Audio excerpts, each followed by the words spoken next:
સુરત ગ્રામ્ય એલસીબીએ કામરેજ તાલુકાના ધોરણપારડી ગામેથી palm oil અને વનસ્પતિ તેલમાંથી નકલી ઘી બનાવતા એક મોટા રેકેટનો પર્દાફાશ કરી 29 લાખ રૂપિયાથી વધુના મુદ્દામાલ સાથે એક આરોપીની ધરપકડ કરી છે।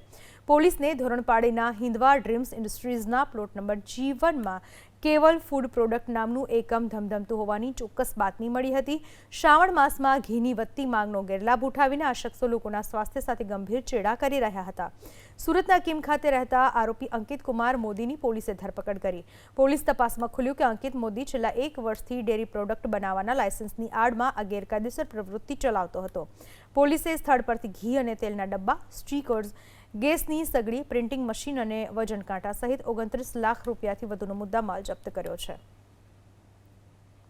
અમોએ પોલીસ ટીમ સાથે હિન્દવા ડ્રીમ ઇન્ડસ્ટ્રીયલ એસ્ટેટ ધોરણપારડી તાલુકો કામરેજ જિલ્લો સુરત ખાતે સંયુક્ત તપાસ હાથ ધરેલ। તેમાં સદર સ્થળ તપાસ દરમિયાન ભેળસેળયુક્ત શંકાસ્પદ ઘીનું ઉત્પાદન અને પેકિંગ કરતા અંકિત રાજેશભાઈ મોદીને ઝડપી પાડેલ હતા।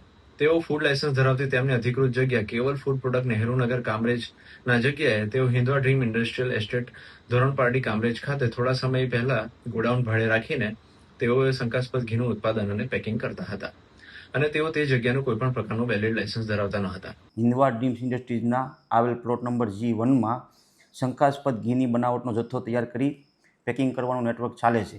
જે બાતમી અનુસંધાને સદર જગ્યા પર રેડ કરતા ત્યાં એકમના માલિક અંકિત કુમાર રાજેશકુમાર મોદી નાઓ હાજર મળી આવેલ અને સદર જગ્યા પર તપાસ કરતા પામ ઓઇલ, શંકાસ્પદ બનાવેલ ઘી તથા વનસ્પતિજન્ય ઓઇલ તેમજ અન્ય મુદ્દામાલ મળી આવતા સદર જગ્યા પર ફૂડ એન્ડ ડ્રગ્સના અધિકારીઓને બોલાવી જરૂરી સેમ્પલિંગ લેવામાં આવેલ છે અને વધુ પૂછપરછ માટે લેબ ખાતે મોકલવામાં આવેલ છે।